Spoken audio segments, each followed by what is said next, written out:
Puji Tuhan, selamat malam Bapak Saudara. Salam, selamat berjumpa kembali malam hari ini dalam acara online discipleship. Makasih atas kesetiaan Bapak Ibu Saudara. Malam hari ini kita akan bersama-sama untuk melanjutkan materi pelajaran kita tentang Rapture Generation atau generasi pengangkatan. Semalam sudah kita bahas ya, ada persyaratan untuk kita bisa menjadi kelompok atau generasi pengangkatan ini. Bukan sekedar kita bisa berbahasa roh atau penuh dengan Roh Kudus, saudara. Tapi harus orang-orang yang mengalami perubahan di dalam hidupnya. Karena Roh Kudus itu sendiri bukan hanya berbicara tentang anointing atau tentang urapan. Roh Kudus itu adalah satu pribadi juga yang diutus oleh Bapa membantu kita untuk mengubah kehidupan kita ya. Jadi transformer, yaitu pengubah hidup kita. Nah, saudara, dengan kita mau diubahkan, banyak hal yang akan berubah sehingga hidup kita akan semakin layak di hadapan Tuhan. Nah, untuk itu, saudara, kita harus melewati beberapa tahapan. Ya. Nah, tadi malam sudah kita bahas ada 3 hal yang harus kita bereskan. Yang pertama, kita harus mengalami kematian. Mati terhadap sistem dunia ini. Putus dengan dunia, lalu pindah di dalam kerajaan Allah. Nah, kita sekarang tidak lagi menggunakan semua apa yang disediakan atau yang dibangun oleh dunia ini. Paulus pernah berkata gini, memang aku masih hidup di dalam dunia ini. Tapi senjata-senjata yang kami gunakan bukan senjata duniawi, tapi senjata-senjata yang diperlengkapi dari kuasa yang maha tinggi. Saudara, ini prinsip ya. Walaupun kita masih tinggal di dunia, tapi kita tidak boleh ikut sistem dunia ini. Kenapa? Karena dunia dengan sistemnya itu nanti akan dibinasakan, betul?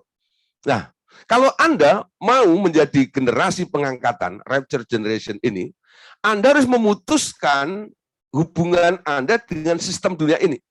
Ya, bagaimana kita melanjutkan kehidupan kita ini? Ada sistem yang Tuhan sediakan, namanya the kingdom system, yaitu sistem kerajaan surga. Ya, surga itu punya sistemnya sendiri. Caranya surga itu beda dengan caranya dunia. Amin. Nah, itu harus cepat dirubah di dalam kehidupan kita. Nah, yang kedua, saudara, kematian terhadap daging. Nah, daging itu nggak pernah berkenan kepada Allah. Amin. Darah dan daging nggak pernah berkenan kepada Allah.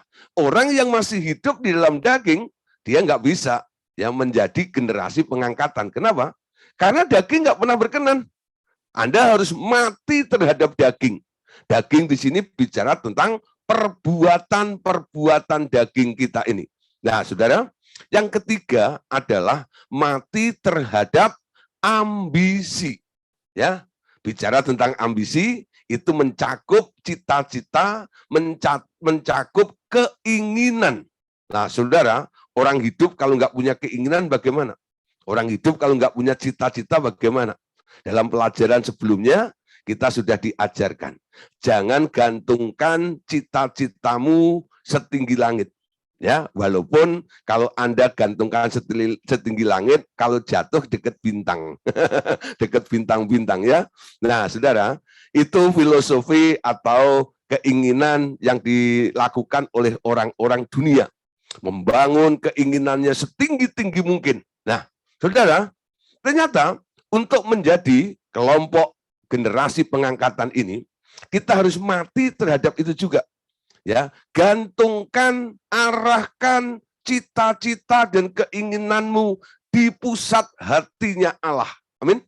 Sehingga Anda menangkap apa yang diinginkan oleh Allah, apa yang Allah mau dan apa yang Allah kehendaki. Ketika Anda berjalan di dalam pusat kehendak Allah itu, jalan arah hidup Anda akan tepat ya.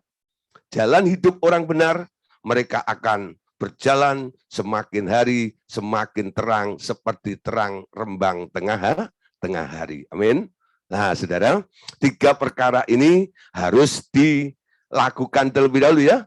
Jadi tempat-tempat kematian 3 hal itu, mari saudara cepat kita bereskan. mati terhadap sistem dunia, mati terhadap daging, dan mati terhadap ambisi. Nah, malam hari ini kita akan melanjutkan pelajaran kita ya. Setelah kita mati terhadap 3 perkara ini, lalu apa yang terjadi, saudara? Nah, saudara, ketika Anda sudah mulai terputus dengan sistem dunia, mati terhadap daging, dan nggak punya ambisi, cita-cita Anda sendiri, Anda sekarang boleh berjalan sebagai sahabatnya Allah. Amin. Nah, saudara, setelah kematian ambisinya di bawah pohon ara, Elia bukan lagi dirinya sendiri.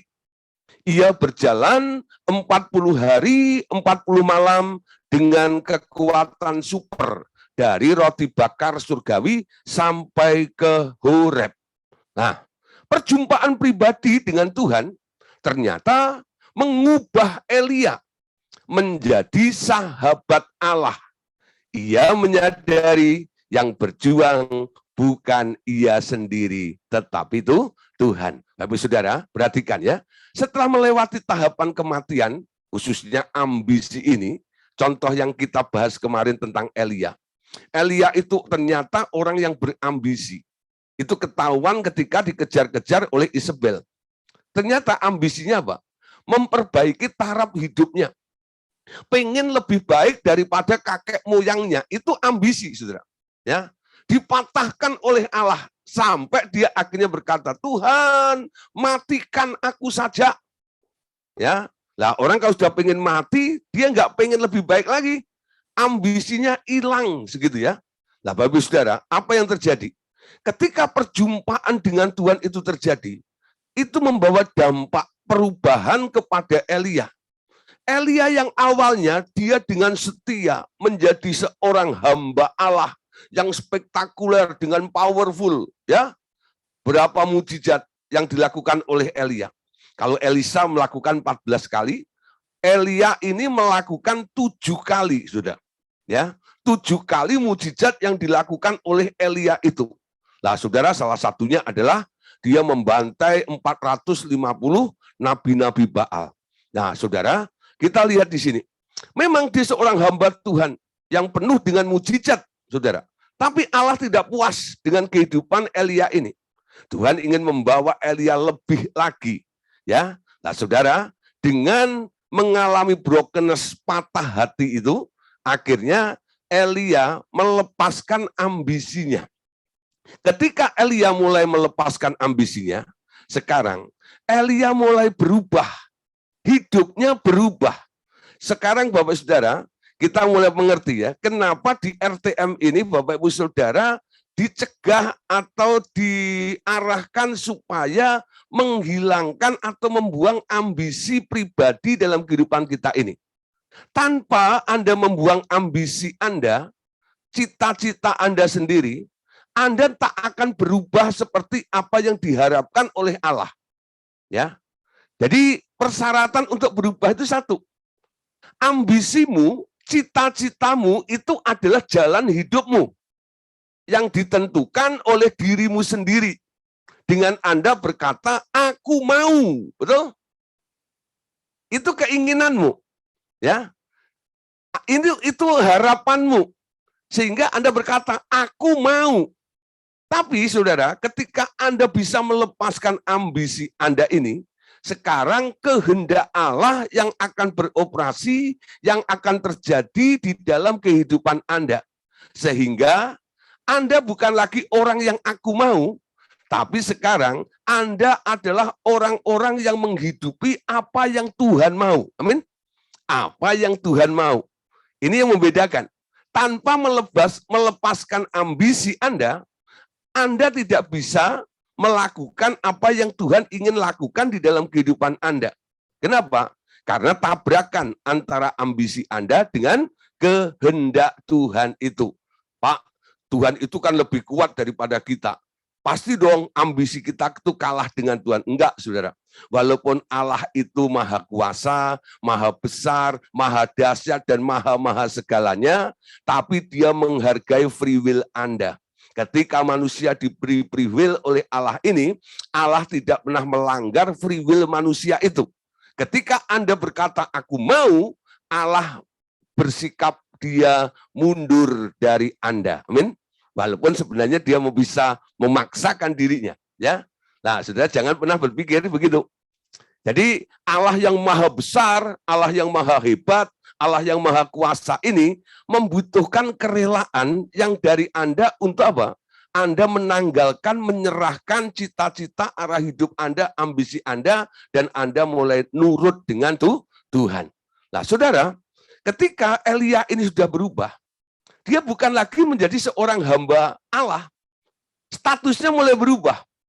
Sekarang dia menjadi sahabatnya Allah. Ya, apa beda sahabat dengan hamba? Hamba itu ya dia mutunya asal tahu kerja. Tapi sahabat beda. Sahabat itu mengetahui apa yang sedang diinginkan oleh sahabatnya. Ya. Nah, ini perbedaannya. Kalau dia melakukan sesuatu untuk sahabatnya, bukan untuk menyenangkan dia, tapi dia melakukannya apa yang ingin dilakukan oleh sahabatnya itu. Jadi seorang hamba itu hanya ingin menyenangkan tuannya, betul? Dengan dia bekerja rajin, dengan dia bekerja baik, tujuannya apa? Supaya tuannya senang. Tapi seorang sahabat beda, saudara. Seorang sahabat ini, dia sedang melakukan apa yang sedang diinginkan oleh sahabatnya itu. Nah, di sini, Elia mulai menyadari, yang berjuang sekarang bukan dirinya sendiri. Sekarang yang berjuang adalah Tuhan yang ada di dalam kehidupannya. Nah, saudara kita lihat ya, apa yang terjadi dengan Elia selanjutnya. Setelah kesembuhan, ya perjumpaan pribadi dia, setelah kesembuhan batinnya Elia, kembali jalan kaki ya ke Damsyik. Tetapi berjumpa dengan Elisa dan memuridkannya. Elia selanjutnya hanya bertindak atas perintah-perintah Tuhan saja. Ya, nah saudara, jadi ada langkah-langkah berikutnya. Mari kita lihat beberapa ayat tentang Elia ini. Dalam 2 Raja-Raja 1 ayat yang ketiga. Tetapi berfirmanlah malaikat Tuhan kepada Elia orang Tisbe itu. Bangunlah, berangkatlah menemui utusan-utusan raja Samaria dan katakan kepada mereka, apakah tidak ada Allah di Israel? Sehingga kamu ini pergi untuk meminta petunjuk kepada Baal-Zebub, Allah di Ekron itu. Nah, saudara, sekarang kita perhatikan. Setelah Elia, dia pengen mati, ya, lalu Tuhan mulai mengutus dia. Untuk apa? Melalui malaikat ini, supaya dia turun untuk menegur seorang raja yang sedang tidak setia kepada Allah. Dia menyembah, dikatakan menyembah Baal-Zebub yang ada di Ekron itu, untuk menegur itu. Itu bukan keinginannya sendiri, tapi itu betul-betul ya Tuhan yang menyuruh dia. Nah, saudara, Elia mulai berjalan bersama dengan Tuhan. Dalam 1 Raja-Raja ya selanjutnya ayat yang ke-15, kalau Anda membacanya, di sini dikatakan, maka berfirmanlah malaikat Tuhan kepada Elia, turunlah bersama-sama dia, janganlah takut kepadanya. Lalu bangunlah Elia dan turun bersama-sama dia menghadap raja. Nah, saudara, ini adalah hidup daripada orang yang menjadi sahabat Allah. Dia sekarang hidupnya tergantung agendanya Allah. Ya, Tuhan yang memberikan semangat, Tuhan yang memberikan kekuatan, Tuhan yang mendorong Elia untuk melakukan sesuai dengan apa yang Tuhan inginkan. Nah, saudara, ini yang terjadi kepada Elia tadi ya, berjalan menurut keinginan Allah karena Elia sekarang menjadi sahabatnya Allah. Saudara, ternyata ada kematian yang keempat, ya, kematian untuk memasuki kemuliaan. Ya, kematian Elia di bawah pohon arar telah mengubah hidup Elia menjadi sahabatnya Tuhan. Selama 15 tahun sisa hidupnya, Elia hanya bergerak kalau Tuhan suruh bergerak. Ya, tidak didorong oleh ambisi apapun karena ambisinya sudah dimatikan. Setelah ia menjadi sahabat Tuhan, pada akhirnya ia mengalami pengangkatan ke surga tanpa kematian secara badani. Nah, saudara, sekarang perhatikan ya. Setelah ia menjadi sahabat Tuhan, pada akhirnya ia mengalami pengangkatan ke surga tanpa kematian badani. Kematian terakhir itu digantikan dengan sekali lagi turun ke tempat kematian di Sungai Yordan. Nah, saudara, kuasa Allah mematikan tubuhnya di sana, dan ketika ia keluar dari dasar Sungai Yordan, ia pindah ke dalam kemuliaan Allah dengan dijemput kereta kuda yang berapi dari surga. Nah, saudara, ternyata untuk mengalami pengangkatan menjadi generasi pengangkatan ini, tahapan-tahapan kematian itu berlangsung ya, terus bertahap dari kematian putus atau mati terhadap sistem dunia, kematian terhadap daging, kematian terhadap ambisi, lalu mengubah itu menjadi sahabatnya Allah. Allah menuntun lagi, ya, untuk masuk ke dalam kemuliaan itu harus melalui tempat juga namanya kematian lagi, ya. Nah, saudara, jadi hal kematian-kematian yang Tuhan buat itu tujuannya adalah untuk semakin memuliakan kita. Ini yang terjadi kepada Elia. Jadi tahapan yang keempat dari kematian ini, tujuan Allah membawa Elia menyeberangi Sungai Yordan lagi, itu adalah mengubah Elia dari kehidupan yang fana untuk beralih kepada area kehidupan yang penuh dengan kemuliaan itu. Mari kita lihat ayatnya dalam 2 Raja-Raja pasal yang kedua. Ya, 2 Raja-Raja pasal 2 ayat 6 sampai ayat yang ke-8. Berkatalah Elia kepadanya, baiklah tinggal di sini sebab Tuhan menyuruh aku ke Sungai Yordan. Jawabnya, demi Tuhan yang hidup dan demi hidupmu sendiri, sesungguhnya aku tidak akan meninggalkan engkau. Lalu berjalanlah keduanya. Lalu Elia mengambil jubahnya, digulungnya, dipukulnya ke atas air itu. Maka terbagilah air itu ke sebelah sini dan ke sebelah sana, sehingga menyeberanglah keduanya dengan berjalan di tanah kering. Nah, terus ayat yang ke-9 sampai 11. Dan sesudah mereka sampai di seberang, berkatalah Elia kepada Elisa, mintalah apa yang hendak kulakukan kepadamu sebelum aku terangkat daripadamu. Jawab Elisa, biarlah kiranya aku mendapat 2 bagian dari rohmu. Berkatalah Elia, yang kau minta itu adalah sukar, tetapi jika engkau dapat melihat aku terangkat daripadamu, akan terjadilah kepadamu seperti yang demikian. Dan jika tidak akan terjadi. Sedang mereka berjalan terus sambil berkata-kata, tiba-tiba datanglah kereta berapi dengan kuda berapi, memisahkan keduanya, lalu naiklah Elia ke surga dalam angin badai. Nah, saudara, kita perhatikan ya, klimaks daripada perjalanan seorang Elia ini. Dari seorang hamba Allah menjadi sahabat Allah, lalu dibawa lagi untuk menyeberang Yordan. Sungai Yordan juga adalah tempat kematian untuk membawa Elia pada level kemuliaan. Saudara, semakin dekat, saudara ya, akhirnya Tuhan menunjukkan rencananya. Elia yang telah berubah ini akhirnya dijemput oleh kereta kuda berapi yang memisahkan antara Elisa dan Elia. Di sini sekarang kita punya standar ya. Orang yang diangkat itu ternyata model seperti Elia ini loh.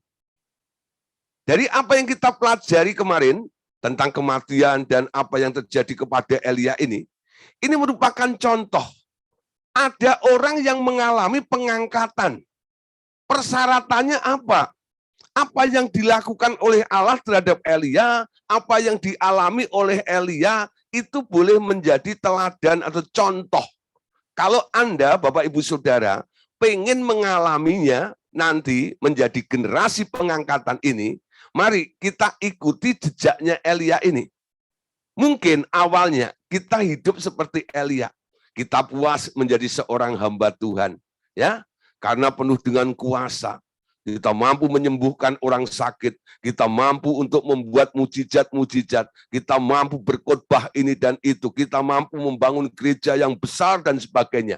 Tapi satu kali, Tuhan akan membawa Anda kepada satu brokenness seperti Elia. Sehingga apa yang Anda lakukan itu tidak berarti lagi, kecuali Tuhan itu sendiri. Nah, disitulah cara hidup kita atau arah hidup kita mulai berubah. Ya, bukan melakukan pekerjaan-pekerjaan yang Anda rancang untuk Tuhan. Ya, itu model hamba. Tapi Anda akan diubah menjadi seorang sahabat. Dalam melayani Tuhan, sekarang kita tidak lagi membuat agenda-agenda pribadi. Segala sesuatu, cara untuk menyenangkan Tuhan adalah tanya apa yang Tuhan mau pengen dia lakukan melalui hidup kita. Ya, ketika Anda sudah ada di daerah ini, Tuhan akan menuntun Anda lebih lagi. Orang-orang yang berjalan sebagai sahabat Allah, Tuhan terus bawa dari kemuliaan kepada kemuliaan tersebut. Nah, Bapak Saudara, saya percaya apa yang kita pelajari beberapa kali ya dalam pelajaran pemuridan ini kebanyakan kan kita dipretelin masalah daging, masalah ambisi, masalah ini dan itu semuanya. Tujuannya sebenarnya di sini ini, ya, supaya Bapak Ibu Saudara masuk di dalam pusat kehendak Allah yang sempurna itu. Bukan hanya memandangkan ini baik, kan ini berkenan. Bukan sekedar baik, bukan sekedar berkenan. Targetnya adalah tepat seperti apa yang Tuhan mau. Sempurna seperti apa yang Bapa inginkan. Yesus kan berkata ya, hendaklah kamu sempurna seperti Bapakmu di surga adalah sempurna. Nah, Bapak Saudara, malam hari ini kita akan masuk bagaimana menjadi generasi pengangkatan tersebut. Ya, nah, generasi pengangkatan atau rapture generation. Tidak banyak orang mengalami pengangkatan hidup-hidup ke surga. Alkitab mencatat hanya Henokh dan Elia dari masa perjanjian lama yang pernah mengalaminya. Itu yang dicatat oleh Alkitab ya. Tetapi kita sekarang berada dalam masa akhir gereja. Ada satu janji Tuhan yang selama ini belum terpenuhi. Kalau kita membaca di dalam Yohanes pasal 11 ayat 25, yang pasti akan digenapi pada masa yang akan datang. Kita menantikan masa pengangkatan ke surga besar-besaran yang disebut rapture pada masa dekat ini. Mari kita lihat apa yang dikatakan di dalam Alkitab dalam Yohanes 11 ayat 25. Jawab Yesus kepadanya, akulah kebangkitan dan hidup. Siapa saja yang percaya kepadaku, ia akan hidup walaupun ia sudah mati. Ayat 26. Dan setiap orang yang hidup dan yang percaya kepadaku tidak akan mati selama-lamanya. Percayakah engkau akan hal ini? Saudara, ayat ini diucapkan oleh Tuhan Yesus ketika Tuhan Yesus bertemu dengan keluarga Lazarus yang mati itu ya. Nah, ketika itu Maria karena dia sedih, dia nggak keluar dari rumah. Tapi yang menjumpai Tuhan Yesus kala itu Marta. Marta dengan sedih, dia berkata, Guru, kalau engkau kala itu ya ada di sini, pasti saudaraku tidak akan mati.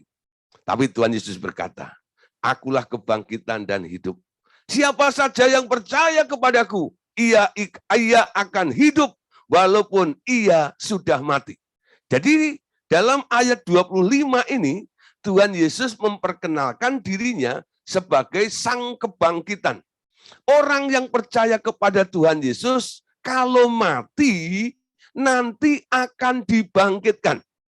Itu sering saya ingatkan juga kalau saya memimpin ya acara penguburan. Biasanya di kuburan, betul kalau orang meninggal, lalu saya menguburkan mereka.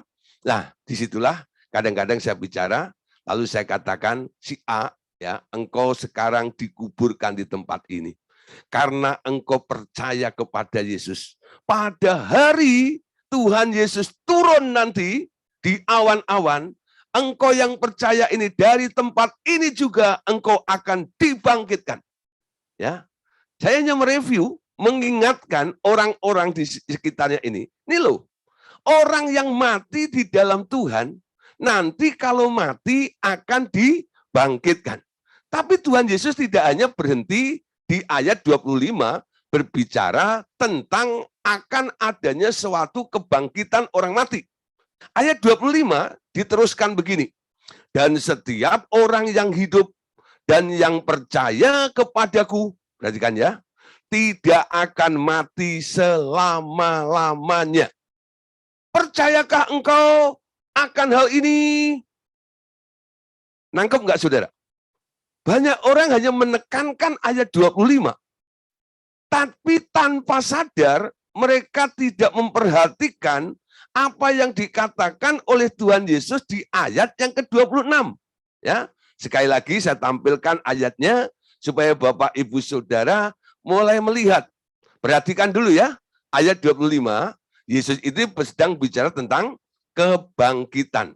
Walaupun ia sudah mati, nanti dia akan dibangkitkan, kata Tuhan. Ayat 26, dan setiap orang yang hidup dan yang percaya kepadaku tidak akan mati selama-lamanya. Lalu Tuhan Yesus memberikan penekanan di sini. Dia tanya kepada audiens pada waktu itu, percayakah engkau akan hal ini? Nah, saudara, mana yang ditekankan oleh Tuhan Yesus? Ya dua-duanya. Pertama, bahwa nasib daripada orang yang mati di dalam Tuhan, nanti dia akan mengalami kebangkitan. Tapi saudara, ada orang-orang yang tak perlu mati.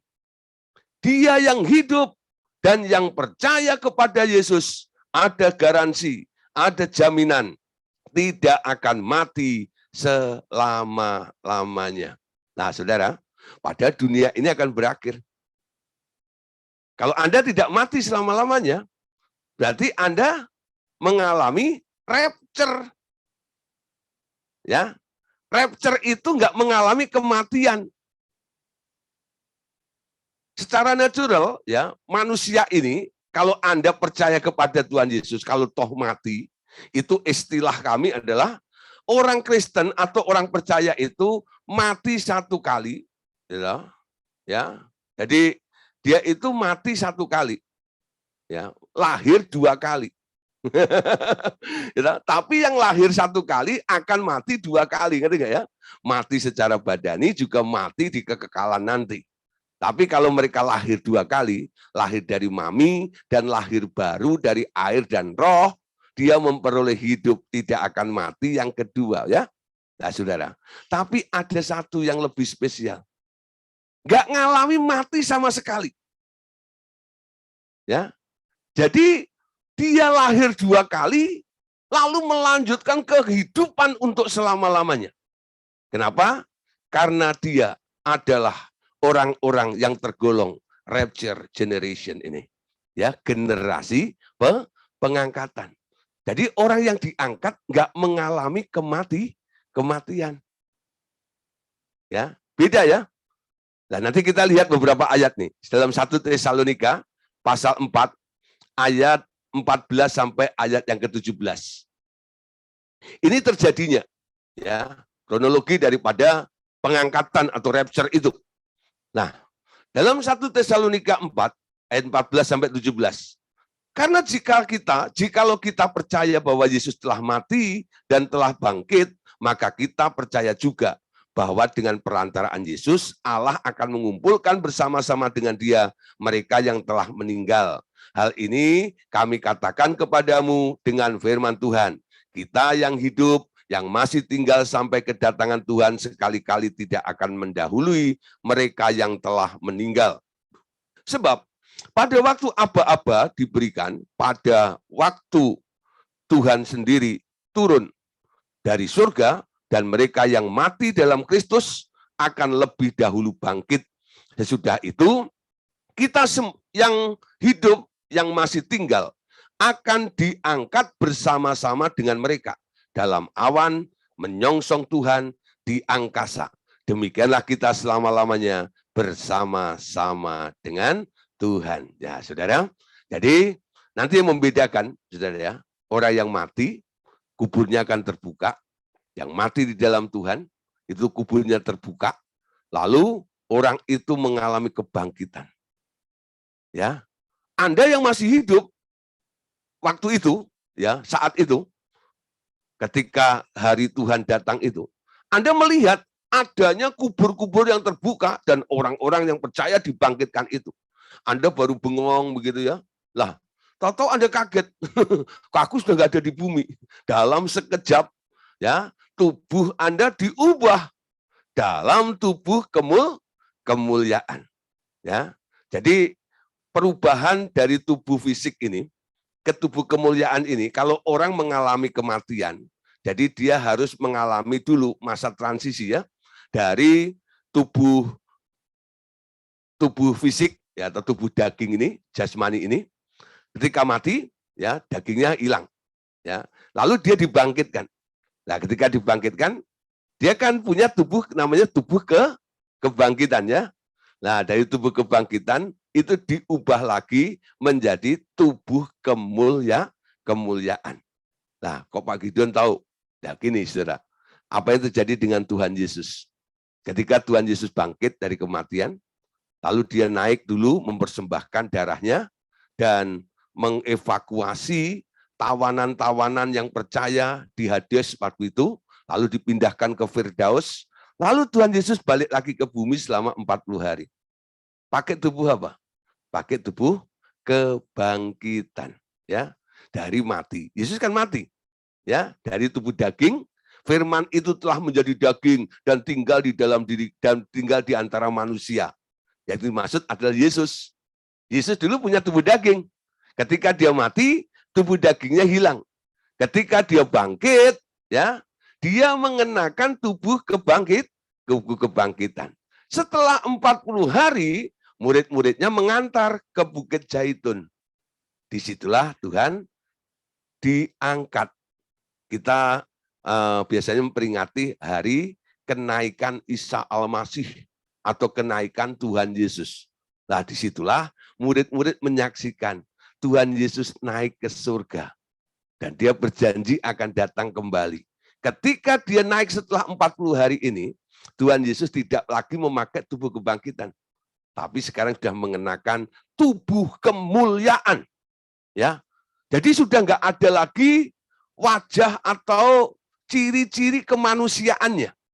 Tubuh kebangkitan itu bisa dikenali, ya, bisa dikenali seperti manusia, seperti tubuh fisiknya. Ketika Tuhan Yesus dilihat oleh Rasul Yohanes dalam kitab Wahyu, apa yang dilihat oleh Yohanes bukan wajah manusia, tapi sebuah terang. Betul? Itu bicara tentang kemuliaan. Ngerti? Saudara saja, tubuh kemuliaan itu kalau dilihat hanya wujudnya terang. Tapi di dalam terang itu Anda bisa mengenal siapa yang ada di dalam terang itu. Itu tubuh kemuliaan. Ya, nanti kalau kita ketemu nih, ya, di surga pakai tubuh kemuliaan, yang ada hanya terang. Tapi Anda bisa mengenal, ini terang ini siapa nih? Terang ini siapa? Jadi face-nya Anda itu sudah nggak ada lagi nih. Oh, itu wajahnya orang bule, itu wajahnya orang Jawa, itu wajahnya orang Cina. Nggak ada lagi. Ya, semua satu. Nanti tubuh kemuliaan itu hanya terang saja.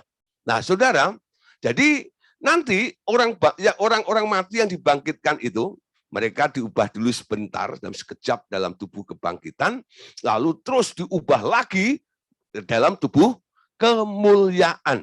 Karena dia nggak harus tinggal di dunia lagi seperti Tuhan Yesus 40 hari ya. Jadi dia harus mengalami seperti itu dulu. Dalam sekejap. Nah, tapi orang-orang yang hidup kala itu, karena dia tidak perlu mati, dia tidak mati, jadi dia tidak perlu lagi ya mengalami tubuh transisi atau tubuh kebangkitan. Langsung diubah, rapture. Tadi dikatakan ya, dalam sekejap diubah ke dalam tubuh kemuliaan itu. Nah, saudara, disitulah kita kumpul bersama-sama dengan Tuhan di awan. Nah, saudara, ketika rapture terjadi itu, nanti akan terjadi kekacauan di dunia ini. Ada orang yang mulai bingung karena kehilangan sanak saudaranya, kehilangan suaminya, kehilangan istrinya. Tuhan Yesus pernah memberikan gambaran tentang hal rapture ini dalam Lukas pasal 17 ayat 34 sampai ayat yang ke-36. Aku berkata kepadamu, pada malam itu ada dua orang di atas satu tempat tidur, yang seorang akan dibawa dan yang lain akan ditinggalkan. Ada dua orang perempuan yang bersama-sama menggiling gandum, yang seorang akan dibawa dan yang lain akan ditinggalkan. Kalau ada dua orang di ladang, yang seorang akan dibawa dan yang lain akan ditinggalkan. Nah, saudara, Anda perhatikan ya. Ini Yesus pernah cerita. Ada orang yang sedang tidur berdua. Nah, kalau tidur berdua itu siapa? Ya suami istri ya. Nah, pagi-pagi dia bangun, dia kaget. Istri saya kemana? Atau istrinya kaget ya, suami saya di mana? Nah, yang ketinggalan itu tidak rapture. Tapi yang hilang itu yang dikatakan rapture. Nah, ada orang yang menggiling nih, ya dulu menggiling apa gitu pakai dua orang itu ya. Nah, saudara, pertama enteng karena yang menggiling itu kan dua orang untuk memutar itu batu kilangan itu, ya. Tapi kok jadi berat kenapa itu? Ketika dicari temennya udah nggak ada. Yang satu diangkat, yang satu tidak, ya. Ada yang sedang kerja di ladang, ya. Tadi dia kerja bareng, ketika ditengok nggak ada lagi. Nah, jadi ada yang diangkat, ada yang enggak. Padahal mungkin, saudara, dua-duanya adalah orang Kristen. Enggak semua orang Kristen itu nanti akan diangkat. Ya, tafsiran dari Alkitab yang akan diangkat itu 50-50. 50%. Ya, itu tafsiran dari Alkitab ya. Kita lihat dalam Matius pasal 24 ayat yang keempat. Nah, perhatikan di sini. Sedang gadis-gadis yang bijaksana itu membawa pelitanya dan juga minyak dalam buli-buli mereka. Untuk lebih jelasnya, kita baca keseluruhannya ini ya. Matius 24 ayat 8 sampai 10. Gadis-gadis yang bodoh berkata kepada gadis-gadis yang bijaksana, berikanlah kami sedikit dari minyakmu itu, sebab pelita kami hampir padam. Tetapi jawab gadis-gadis yang bijaksana itu, tidak. Nanti tidak cukup untuk kami dan untuk kamu.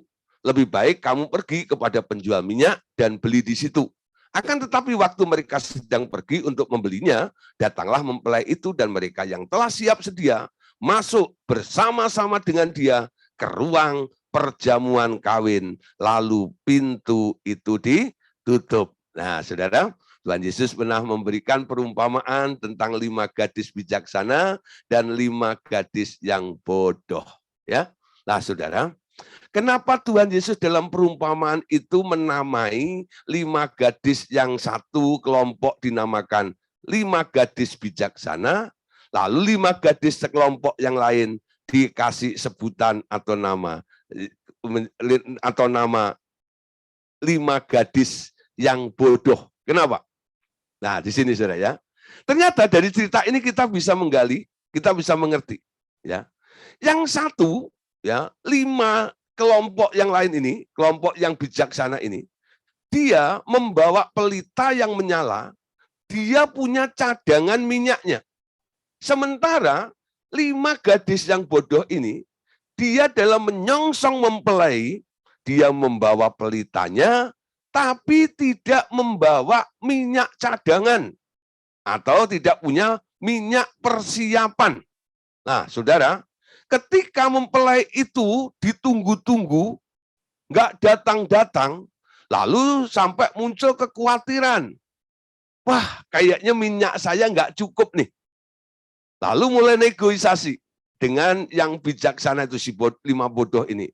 Bagi dong minyaknya. Nah, saudara, si bijaksana bilang, nggak bisa. Kalau aku bagi dengan kamu, nanti nggak cukup. Ya, kalau nggak cukup, Saya kelompok 5 bijaksana dan yang bodoh ini dua-duanya tidak akan bisa menyongsong mempelai itu. Nah, saudara, di sini kelihatannya yang bijaksana itu pelit ya, nggak mau berbagi dengan yang bodoh itu. Nah, saudara, di sini bukan unsur pelitnya, ya, tapi Tuhan memberikan satu gambaran dalam perumpamaan ini. Kenapa dia disebut bijaksana? Karena dia tahu dalam menanti menunggu sang mempelai itu, selain punya pelita yang menyala, dia harus juga berjaga-jaga, ya. Dia harus punya persiapan, dia harus punya minyak cadangannya. Yang bodoh, dia berpikir asal menyala, ya. Banyak orang Kristen kadang gitu ya. Kalau dia kepenuhan Roh Kudus gitu, yang penting on fire. Oh, biarlah rohmu menyala-nyala dan layanilah Tuhan. Biarlah rohmu menyala-nyala dan layanilah Tuhan. Biarlah rohmu menyala-nyala dan layanilah Tuhan. Wow, semangatnya 45 dalam pelayanan. On fire. Nah, saudara, tapi tak punya minyak cadangan. Apa artinya minyak cadangan itu? Seseorang yang punya minyak cadangan berarti dia punya persiapan untuk berjaga-jaga. Amin. Paham maksud saya? Punya minyak cadangan artinya punya persiapan untuk berjaga-jaga. Nah, Tuhan Yesus pernah mengingatkan, hari kedatangan anak manusia itu tidak ada yang tahu. Berjaga-jagalah. Betul? Jika saatnya tiba, engkau siap untuk menyongsongnya. Bukan berarti menjadi orang Kristen itu hanya on fire. Ya, menyala, giat untuk Tuhan tok. Enggak. Dengar, Anda harus lebih bijaksana. Kenapa Tuhan bilang bodoh? Karena tak punya persiapan. Tak berjaga-jaga. Sebagai generasi pengangkatan, kita harus berjaga-jaga. Nah, Bapak Saudara, ini pertanyaan yang akan menjawab ya apa yang sedang kita pertanyakan juga atau pikirkan ya. Nah, pertanyaannya begini. Mengapa tidak diangkat? Ya. Nah, contoh Elisa. Elisa itu adalah muridnya Elia. Elisa itu adalah murid yang amat setia dan peka. Ya, terbukti dia mengikut Elia sampai kepada titik ya. Elia itu diangkat ke surga. Sementara murid-murid yang lain dia tertinggal di seberang Sungai Yordan. Tetapi walaupun urapan Elisa itu 2 kali lipat urapan Elia, bahkan ia melakukan 2 kali lipat jumlah mujizat-mujizat dari yang pernah dilakukan oleh Elia, ternyata Elisa tidak juga diangkat ke surga oleh Tuhan. Mengapa? Nah, saudara, pertanyaannya, ya, mengapa? Elia, saudara, ternyata dia mati tua ya, dan dikuburkan. Ada mujizat yang terjadi di lubang kubur Elisa. Seorang melemparkan mayat ke dalam lubang kubur Elisa yang terbuka karena ketakutan akan datangnya gerombolan penyerbu dari Moab. Mayatnya hidup kembali. Tetapi Elisa tetap di dalam kubur itu. Urapan begitu kuat di dalam tulang-tulang Elisa. Tapi tak cukup untuk mengangkat ia sendiri ke surga. Nah, itu mengapa? Nah, saudara, apakah Elisa kurang kuat urapannya? Nah, mustahil, saudara ya. Saudara, Anda lihat. Elisa itu punya urapan double portion. Kalau Elia melakukan 7 kali mujizat, Alkitab mencatat Elisa itu melakukan mujizat 14 kali. Dia lebih hebat daripada Elia. Tapi kenapa pertanyaannya? Elia diangkat Elisa yang ada bersama-sama dengan Elia pada waktu itu, kenapa Elisa ketika kereta kuda berapi itu tiba, Elisanya tidak terangkat? Apakah urapannya kurang kuat? Enggak, saudara. Ya, Elisa itu urapannya luar biasa. Ya, bahkan Anda lihat, saya bisa menggambarkan atau membayangkan apa yang terjadi dengan Elisa ini. Banyak orang itu kan hanya ketepak ya. Kalau saya mungkin cari orang-orang berurapan, saya minta ditumpangi tangan. Itu saya cuma ditempelin saja itu, ketularan saja. Ya, lah Elisa itu bukan hanya ketularan saja, tapi sampai ngeresep ke tulang-tulangnya.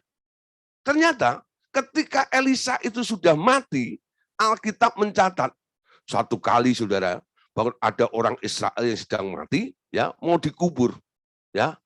Ketika dia diangkat, digotong begitu ya, lah mau dimakamkan seperti itu, ternyata dari seberang sana ini ada gerombolan tentara Moab, itu musuhnya Israel.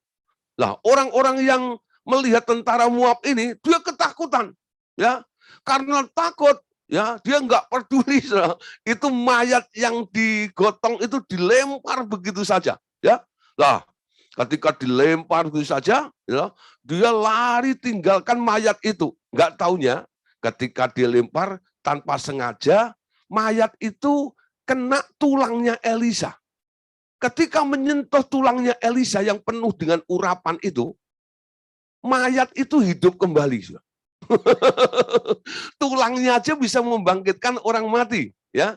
Nah, saudara, luar biasa ini. Urapan itu bukan hanya terjadi ketika orangnya masih hidup. Sudah mati aja urapannya masih ada di tulangnya. Itu menunjukkan Elisa itu urapannya kuat sekali ya. Seperti itu. Anda bisa membayangkan. Jadi kayak tahu bacem tuh ya. Bukan hanya luarnya yang kena bumbu. Itu sampai ngeresep ke dalam-dalamnya seperti itu.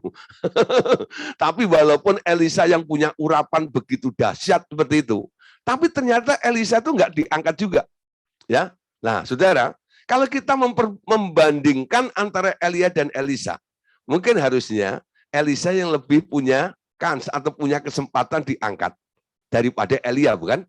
Tapi kenapa Elia dan bukan Elisa? Nah, saudara, jawabannya begini, ya. Kalau kita bilang Elisa ini kurang kuat urapannya, itu mustahil, ya. Ternyata Elisa itu tak pernah mengalami kematian daging dan ambisinya seperti Elia, ya. Kita lihat sejarahnya Elisa ya. Elisa itu siapa? Elisa itu sebenarnya seorang petani yang kaya, ya. Ketika diajak oleh Elia, dia sedang membajak ya dengan lembu ya. Dan nanti ada ayatnya ya. Ia marah ketika dicemooh anak-anak Betel dan dalam amarahnya ia mengutuki anak-anak itu. Ia diurapi tetapi dagingnya tidak mati. Marahnya tidak disalibkan. Ia mengutuki anak-anak itu tanpa perintah Tuhan. Memang ajaran tentang salib belum ada pada waktu itu. Nah, saudara, Elia itu petani yang kaya, kita bisa lihat dalam 1 Raja-Raja 19 ayat 19 ya. Setelah Elia pergi dari sana, ia bertemu dengan Elisa bin Safat yang sedang membajak dengan 12 pasang lembu. Ia sedang ia sendiri mengemudikan yang ke-12. Ketika Elia lalu dari dekatnya, ia melemparkan jubahnya kepadanya. Nah, saudara, kala itu ya, kalau ada orang membajak dengan 12 lembu itu pasti wong sugih, ya, pasti orang kaya. Anda lihat dulu ya, kalau di kampung itu orang membajak biasanya pakai 2 lembu ya. Ini 12 lembu sudah, ya. Nah, tadi saya gambar, ada di gambar ini ya. Ini saya temukan ya di internet ya. Ada orang membajak pakai pajero. Ini aneh-aneh juga ya, membajak pakai pajero. Jadi nggak pakai lembu, pakai pajero ya. Nah, nanti mungkin ada yang lebih kaya lagi pakai Lamborghini ya atau Ferrari. Wah, keren, mereka kaya. Nah, saudara, Elia ini sebenarnya orang kaya ya awalnya. Anda tahu ya, Kalau orang merasa dirinya punya, merasa mampu, itu pasti ada kebanggaan. Betul? Ya, kebanggaan. Aku punya modal, ya, aku bisa ini, aku bisa itu. Jadi punya potensi lah seperti itu. Ya, ini asal muasal daripada Elisa ya. Elisa itu. Nah, yang kedua, Saudara, Elisa itu tak pernah mematikan dagingnya. Ya, dia marah. Dalam 2 Raja-Raja pasal 2 ayat 23 sampai 24. Elisa pergi dari sana ke Betel. Dan sedang ia mendaki, maka keluarlah anak-anak dari kota itu lalu mencemooh dia serta berseru kepadanya, naiklah botak, naiklah botak. Lalu berpalinglah ia ke belakang, dan ketika ia melihat mereka, dikutukinya lah mereka demi nama Tuhan. Maka keluarlah 2 ekor beruang dari hutan, lalu mencabik-cabik dari mereka 42 orang anak. Saudara Anda lihat, ini nabi loh. Nabi mengutuki anak-anak, lalu keluar beruang. 42 orang anak dicabik-cabik oleh beruang. Kenapa anak-anak itu harus mengalami nasib seperti itu?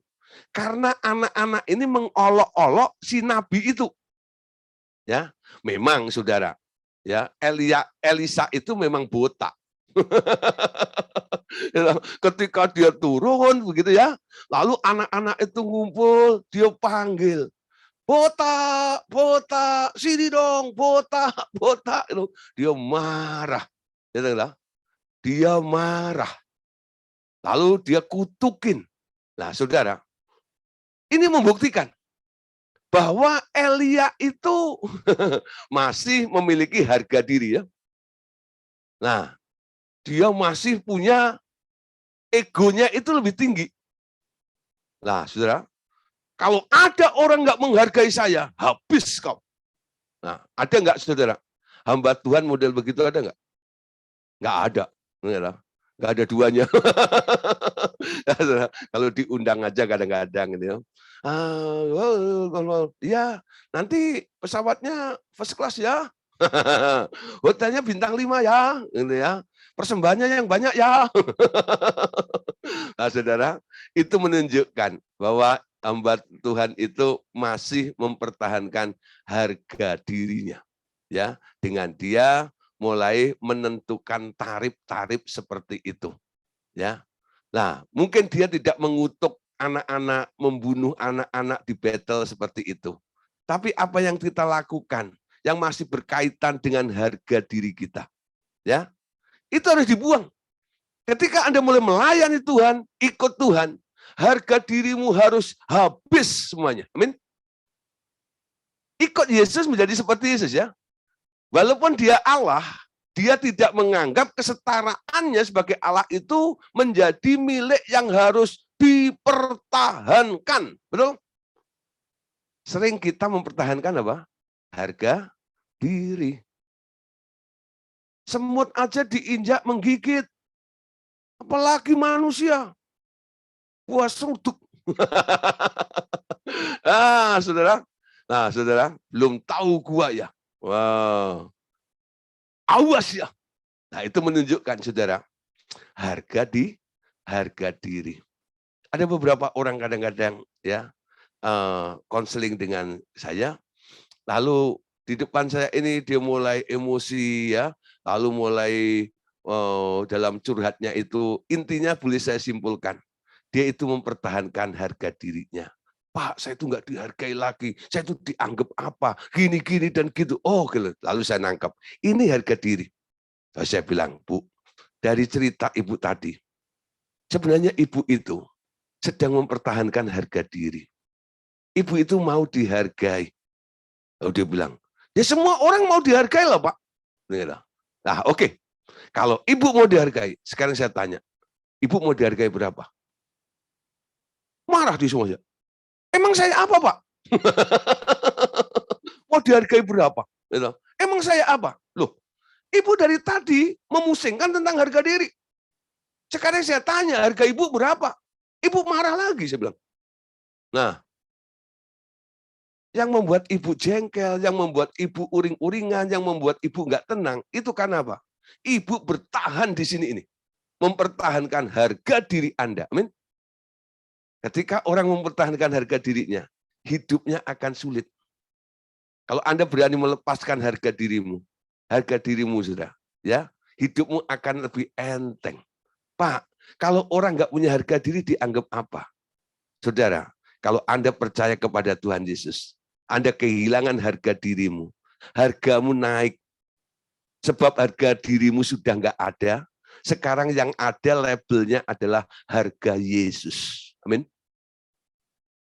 Yesus menilai Anda, Yesus memandang Anda, Yesus membayar Anda dengan harga yang sangat mahal. Betul? Artinya apa? Di mata Tuhan, Anda itu mahal. Amin. Kalau Anda mempertahankan harga dirimu, Anda hanya minta penghargaan di mata manusia. Amin. Dihargai Tuhan itu lebih tinggi daripada dihargai manusia. Ya, berani enggak membuang harga diri? Botak, awas lu. Nah, saudara, Anda lihat ya. Nah, saudara, dia kutukin itu menunjukkan bahwa Elisa ini belum mati daging. Ketika disinggung, ketika diejek, ketika dihina, dia langsung marah. Marah itu ekspresi dari orang yang kedagingan. Walaupun urapannya kuat, tulangnya aja bisa bangkitin orang mati, tapi karena kedagingan, dia tidak diangkat. Jangan kaget nanti, saudara. Ada pendeta yang banyak melakukan mujizat, tapi marahnya juga luar biasa. Nah, saudara, apakah dia termasuk rapture generation? Bukan. Ya, dia nanti akan ketinggalan, walaupun dia banyak berjasa untuk Tuhan. Amin. Nah, saudara, kita lihat lagi ya dalam 2 Raja-Raja pasal 13 ayat 20 sampai ayat yang ke-21. Nah, sesudah itu matilah Elisa, lalu ia dikuburkan. Adapun gerombolan Moab sering masuk negeri itu pada pergantian tahun ya. Pada suatu kali orang sedang menguburkan mayat, ketika mereka melihat gerombolan datang, dicampakkan mereka mayat itu ke dalam kubur Elisa, lalu pergi. Dan demi mayat itu kena pada tulang-tulang Elisa, maka hiduplah ia kembali dan bangun berdiri. Ya, nah saudara, sekarang untuk diangkat ke surga, harus ada kematian, yakni tabiat daging, yaitu ambisi, harus disalibkan. Dan hidup menjadi sahabat Allah, penuh dengan Roh Kudus selalu, yang bertabiat daging, tak mungkin dipenuhi dengan Roh Kudus. Banyak orang yang diurapi kuasa Roh Kudus, yang nanti tak terangkat dalam rapture, karena mereka masih hidup di dalam daging.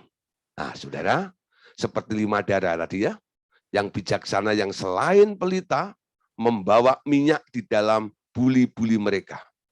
Minyak ini menggambarkan Roh Kudus. Ya. 5 darah bodoh itu tak lain orang-orang yang telah menjadi percaya. Mungkin telah berbahasa roh dan diurapi dengan kuasa Roh Kudus. Karena mereka juga menanti-nanti datangnya mempelai laki-laki, yakni Tuhan Yesus. Sekarang pertanyaannya, tetapi mengapa? Ya. Tetapi mengapa yang bodoh itu tertinggal? Kenapa, saudara? Karena mereka bodoh. Ya. Mengapa yang bijaksana itu terbawa? Karena mereka bijaksana. Jadi yang menentukan orang itu diangkat, mengalami rapture atau tidak, itu bisa dilihat dari kondisinya. Apakah mereka digolongkan orang bodoh atau mereka disebut orang yang bijaksana. Amin. Mereka yang bodoh, mereka akan ketinggalan. Tapi mereka yang bijaksana, mereka itu yang akan terbawa atau terangkat nantinya. Nah, saudara, sekarang di mana letak kebijaksanaannya? Dari 5 darah yang bijaksana itu.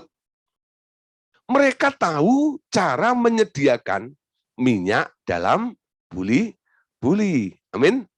Nah, saudara, mereka tahu cara menyediakan minyak dalam buli-buli. Sekarang, bagaimana seseorang memiliki ekstra Roh Kudus dalam buli-buli? Mereka menyediakan tempat kosong buli-buli bagi minyak Roh Kudus. Ya, nah, saudara, saya gambarkan seperti ini. Kalau satu tempat atau gelas, ya, nah ini saya pakai gelas ini, harusnya transparan, nggak kelihatan ya. Oh, ini dia, lihat ya, gelas ini. Nah, gelas ini masih ada airnya sih. Dibuang sayang, minum dulu. Seger. Ini kalau dikosongin, atau enggak ya? Kapasitasnya kira-kira ini ya sekitar 1/4 liter lah, gelas saya ini. Ya, lah kapasitas 1/4 liter ini, kalau saya tuang air 1/4 liter, penuh nggak? Penuh, ya. Tapi saudara, kalau gelas ini sebelumnya saya isi batu, kerikil-kerikil gitu ya. Ya, kerikil-kerikil atau pasir setengahnya. Lalu saya tuang 1/4 gelas, 1/4 liter. Kira-kira airnya tumpah nggak? Tumpah. Kenapa? Karena kapasitasnya sudah tidak lagi 1/4 liter. Betul? Nah, saudara, kepenuhan itu menurut takaran dia. Kalau seseorang yang bijaksana, supaya semua air yang disediakan yang harus masuk ke dalam gelas ini, tepat seperti volumenya, nah, dia harus mengosongkan atau menghampakan gelas itu. Nggak boleh ada benda-benda di dalamnya. Sehingga 1/4 daripada air itu bisa tertuang dan tertampung di dalam gelas itu. Amin. Nah, saudara, banyak orang nggak mau mengosongkan dirinya. Ambisi itu termasuk isi. Daging itu termasuk isi. Ya.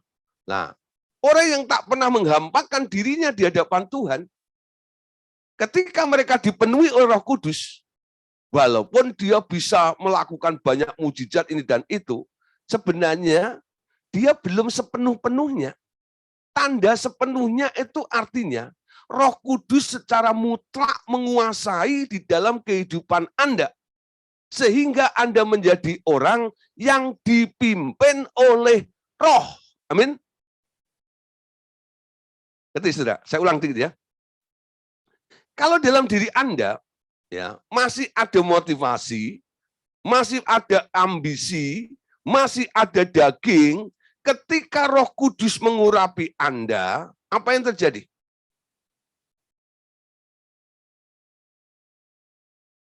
Roh Kudus nggak memimpin Anda loh. Roh Kudus yang Anda pimpin. Urapan ini akan Anda gunakan untuk keinginan Anda. Karena ada kuasa di dalam diri Anda, lalu keinginan Anda supaya berhasil, Anda pakai kuasa Roh Kudus itu untuk mensukseskan, ya, membuat berhasil apa yang sedang Anda inginkan. Nah, kenapa? Karena Anda diurapi Roh Kudus, tapi masih punya kemauan, masih punya keinginan, masih punya kedagingan, masih punya ambisi di dalam diri Anda. Ambisimu nanti akan memanipulasi kuasa Roh Kudus itu. Nah, ini bahaya. Tapi kalau orang mau menghampakan dirinya, kosong. Nggak punya keinginan, nggak punya ambisi, nggak punya kedagingan, dipenuhi Roh Kudus. Nanti keinginan Roh Kudus itu sendiri yang akan bergerak di dalam hidup Anda. Amin. Ya, jadi nggak banyak orang sebenarnya penuh Roh Kudus. Kelihatannya gelasnya penuh. Padahal isinya nggak sepenuhnya sesuai dengan apa yang diharapkan oleh Allah. Harusnya 1/4 liter, ternyata hanya setengahnya di situ. Kenapa? Di dalamnya sudah ada isi yang lainnya. Ya, nah, saudara, itu disebut bodoh. Karena nggak mau membuang isinya dulu sebelum dia dipenuhi dengan Roh Kudus. Sekarang Roh Kudus membimbing kita ya, mengarahkan pada kita dalam pelayanan khususnya, jangan mengurapi sembarang orang. Hanya orang-orang yang telah mempersembahkan hidupnya kepada Allah, dialah yang boleh menerima pengurapan. Obral urapan dengan orang-orang yang masih kedagingan, yang masih banyak ambisi dan keinginannya, nanti Anda akan melihat hasilnya. Orang-orang yang Anda urapi itu kelakuannya sangat-sangat luar biasa, dalam tanda kutip memalukan. Ada yang sampai jual urapan. Betul, ya. Saya dilaporin seseorang, Pak, itu kan pernah ikut kursus pelayanan pribadi KPP pada waktu itu. Ya. Wah, ya. Sekarang dia jadi sakti, dipakai untuk mendoakan ini, mendoakan itu. Ya, saudara saya datang, Pak, ya, dia kena tumor. Lalu dia tanya, kalau kamu ke Pineng, itu kalau operasi seperti itu kena berapa? Sebut kurang lebih sekitar 40-60 juta, gitu ya. Udah, sama saya nanti saya doain, ya, nanti sampai sembuh, ya setengah harga saja. Udah kaget sudah, gitu loh. Ya, kok begitu ya Pak? Nah, apakah itu termasuk paket ajaran Revival Total Ministry? Bukan, saya bilang. Ya, ajaran Revival Total Ministry itu berpatok pada Alkitab. Kamu mendapatkan dengan cuma-cuma, berikan dengan cuma-cuma. Betul enggak ya? Kita sebagai hamba Allah, kita dipelihara oleh Tuhan, bukan matok harga seperti itu. Ya. Nanti kalau ada yang ngaku murid dari Revival Total Ministry yang matok harga, Anda boleh lapor. Itu bukan paham dari kita.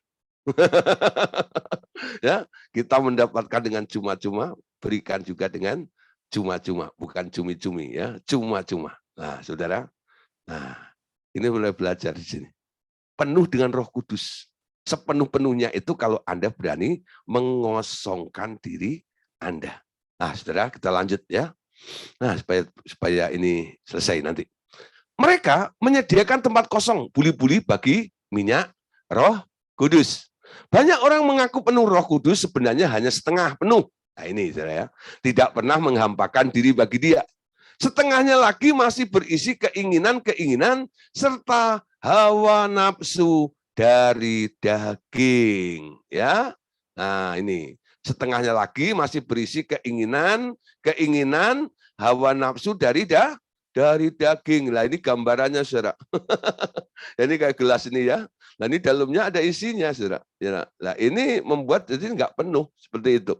Ya. Nah, Matius 25 ayat 1 sampai 4. Pada waktu itu hal kerajaan surga seumpama gadis yang mengambil pelitanya dan pergi menyongsong mempelai laki-laki. 5 diantaranya bodoh dan 5 bijaksana.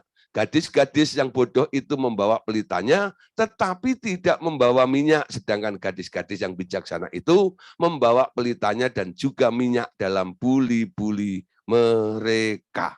Ya, nah saudara, jadi harus ada sebuah persiapan. Amin. Nah, saudara, ini pesan kita semuanya.